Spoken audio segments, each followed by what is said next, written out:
Hey everybody, it's your Boomer Consumer, and this episode is all about the topping L50 headphone amplifier. I'm using this with the E50 Dac. We're going to talk about that in just a few minutes. And why would you want something like this? Well, I happen to use headphones for critical listening. It eliminates the room when I'm using speakers because I've constantly got gear going in and out. But, maybe you live in an apartment, you want to listen to some music, but you can't use your speakers. There's a lot of reasons why you want to use a nice pair of headphones. You just get an incredible audio experience with that. Whether you're listening to a computer, whether you're listening to a television, CD player, streamer, etc., this combination is going to be absolutely outstanding. So what are you getting with the topping L50? Well, you're getting a small headphone amplifier, but it's using the same NFC-A amplifier that's in their top-of-the-line A90 amp. You're getting 3 different gain settings that cover about 30 dB in spread. Power just about any headphone you can throw at it. 145 dB of dynamic range. Output power of 3,500 milliwatts at 16 ohms and 500 milliwatts at 300 ohms. Basically, it's going to drive anything you want to throw at it. You get colors of black, blue, silver, and red. One cool feature I really like is the auto bypass. We'll talk about that in just a minute. You get balanced TRS in and outputs, as well as single-ended. And I'm also going to include a complete list of specs in the description down below. A little bit about the construction of this. It's a nice aluminum chassis on here. You've got a high-gloss plastic cover on the front. It's about 6.5 inches in length. You get about 5 inches in width and about 1.6 inches in height. You got 2 mechanical switches right here in the front. One controls the gain, low, medium, high. That'd be this switch. And then this switch is either off or balanced or single-ended outputs. So you got that. Now, if you turn this to the off position, the auto bypass, so I have, for example, I have this going to my integrated amp, which is the Yamaha AS501. When I turn off the headphone amp, boom, it will automatically send that signal to the single-ended outs and go into my receiver or my integrated amplifier. Very nice touch. I like that. Got a balanced connection for a headphone in as well as a 6.35 millimeter headphone jack. And then you have this volume control.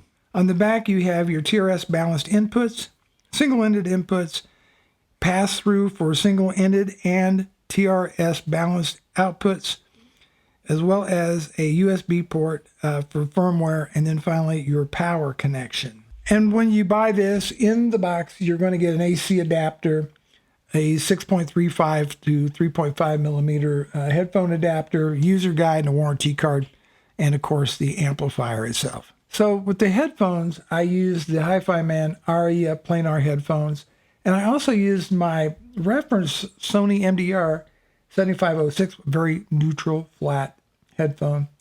And of course, with that, I used the topping E50 Dac. So what music did I listen to testing these out? Well, I listened to David Johansen's album, The Shaker. It's one of those Chesky recordings, and I love it. What a fantastic album, The Shaker. Very open and very airy sounding, very spacious. Next, I listened to Sade's Soldier of Love album, the track Morning Bird. Took on almost a 3-dimensional quality, something I experienced very much again with the A90 topping unit as well. The vocals were crisp, they weren't fatiguing at all, and the tonality was very textured, very detailed. Just a fantastic sounding headphone amplifier. And then this album I listen to every single thing I review, and it's Giant Sands Tucson. And if you've not heard that album, I can't recommend it highly enough. They are an alternative rock band. It's kind of got a little bit of country rock, a little bit indie rock on there. Just fantastic, man. At any rate, the The Windblown Waltz is one of my favorite tracks on it. It's just a hauntingly beautiful track, and this amp and this DAC combo gives it somewhat of a 3D perspective. It's just so transparent. The bass is so responsive and fast.